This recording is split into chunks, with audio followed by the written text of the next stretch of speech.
Good morning. I'm Hassan Giordano, and this is your DMV Daily Dose for Thursday, December 12th, 2019. It's currently clear and 27 degrees in Baltimore. Expect clear skies starting in the morning and cloudy skies tonight with mixed conditions for the rest of the day. Today's high will be 35 degrees, and the low will be 26.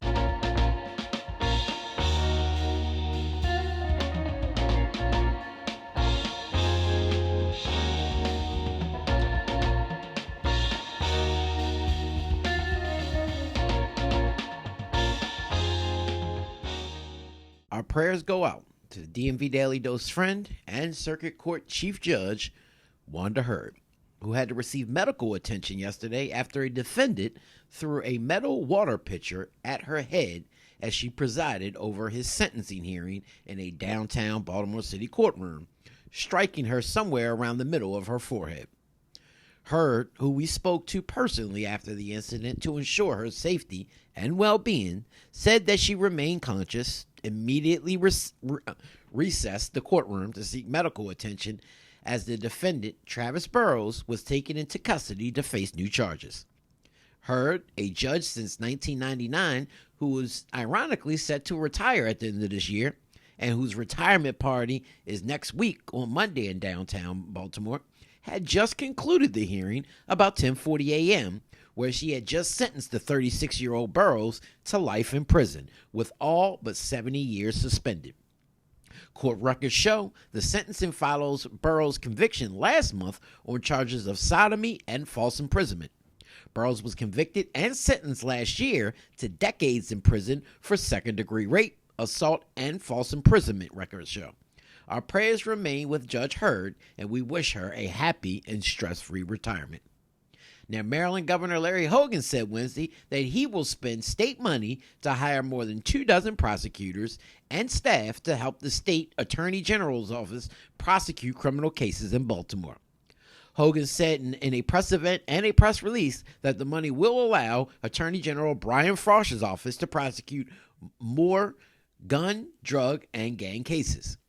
Hogan, a Republican, issued an executive order in September directing Frosch's office to prosecute more crimes in Baltimore as a part of a strategy to attack the city's persistently high rate of shootings and homicides.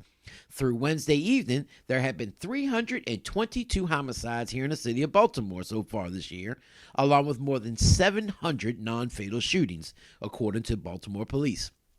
Now, Frosch, a Democrat, responded that he'd be glad to if the governor would provide more money. Frosch currently has 8 prosecutors who work on violent crime cases. The funding for the Attorney General's office was part of a package of budget and policy proposals related to crime that Hogan announced yesterday. Hogan also said that he would fund $21 million in previously announced aid to Baltimore City for crime-fighting policies, including upgrades to the Baltimore Police Department's records lab, the purchase of license plate readers for the department, grants for community policing, and money towards a new police academy. Hogan also announced 4 bills that he will propose during the upcoming 2020 General Assembly session. Hogan has difficulty getting any of his legislation approved by the democratically led legislature. For details of those bills and an in-depth information on this article, make sure you go over and read Pamela Wood's article in today's Baltimore Sun.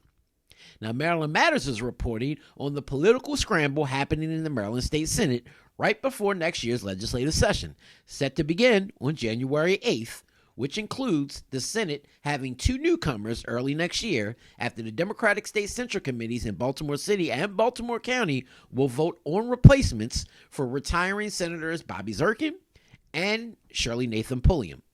Now, Baltimore County delegates Shelley Heddleman and John Carden are seeking the appointment to replace Zirkin. Now, the scramble to replace Nathan Pulliam is a little trickier because the Baltimore City and Baltimore County Central Committees both get to make a recommendation. And if those names differ, Governor Larry Hogan, a Republican, gets to select one of the 2 Democrats selected. Now, those 2 Democrats seeking thus far are Delegate Charles Signal III of Baltimore County and Delegate Keith Haynes of Baltimore City, both expected to seek the appointment. They also delve into the committee assignments that incoming Senate President Bill Ferguson from Baltimore City's 46th District will have to decide on. Now, we reported on last week's DMV Daily Dose regarding Senator Will Smith being named by Ferguson as the new chair of the Judicial Proceedings Committee following the upcoming resignation of Senator Bobby Zirkin, the current chair of that committee. But for a full list of possible appointments, make sure you go over and read this interesting article at Maryland Matters. The Baltimore Brewers reporting on the hold that J.P. Grant appears to have over the Young administration, which was on vivid display yesterday as the mayor, Bernard C. Jack Young, and his two appointees pushed through the Board of Estimates an $18 million contract benefiting the Columbia-based leasing mogul. Faced with Tharu Vignaraja, a former prosecutor and mayoral candidate, at a lectern outside of City Hall denouncing the contract, and inside, Council President Brandon Scott requesting an investigation of Grant's contracts, Mayor Young was under extreme pressure to justify the expenditure during the Board of Estimates pre-meeting yesterday. Now, before that pre-meeting got underway, City Solicitor Andre Davis and Public Works Director Rudy Chow, the two mayoral appointees that sit on the Board of Estimates, were summoned into the mayor's private quarters, together with Finance Director Henry Raymond. Minutes later, the three men reappeared, accompanied by the mayor. Now, Scott wanted to defer the Grant contract because of the businessman's connection with the Healthy Holly scandal of former Baltimore City Mayor Catherine Pugh. But Young quickly steered the conversation away from ethical concerns about the politically connected businessman, and the Grant contract was ratified as one of scores of items that were approved without comment by the board as a part of the routine agenda just yesterday. Now, while a closed-mouthed Scott and Comptroller Joan Pratt decided to abstain from the vote, Young, Davis, and Chow approved the expenditure, equally silent.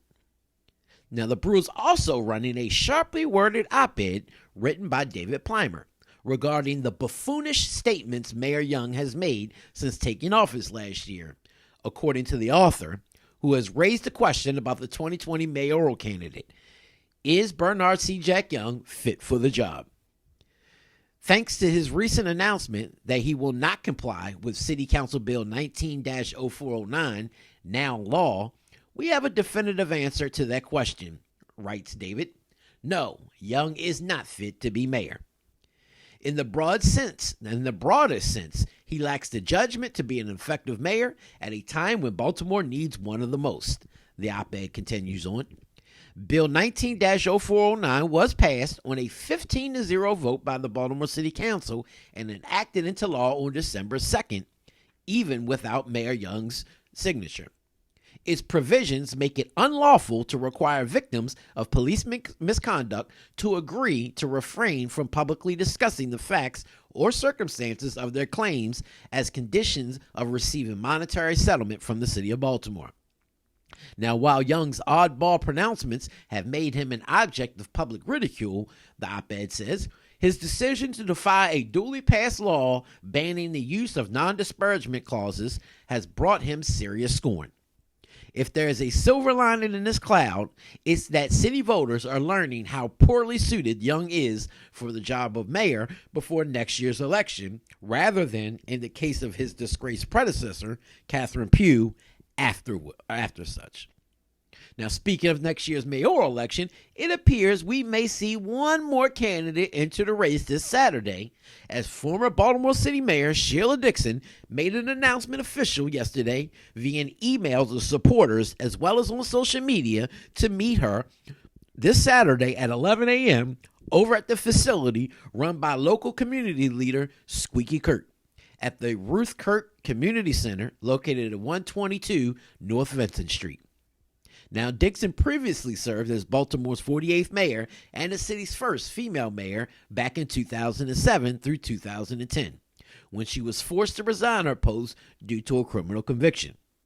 However, she was credited with effectively running local government and bringing down crime and the homicide rate to all-time lows. If she does decide to get into that race, which many expect her to announce on Saturday, she will join a crowded race for the city's top spot that include Mayor Bernard C. Jack Young, Council President Brandon Scott, State Senator Mary Washington, Thiru Vignaraja, Stokely Carmichael, Ricky Vaughn, and at least a half a dozen more Democrats and a number of Republican candidates running in the April 28th primary election and the November 3rd general election. Now, I'm your man, Mr. Politics, and this has been your DMV Daily Dose for Thursday, December 12th, 2019. For more information on the articles that I've mentioned, just go on over to our website at www.DMVDailyNews.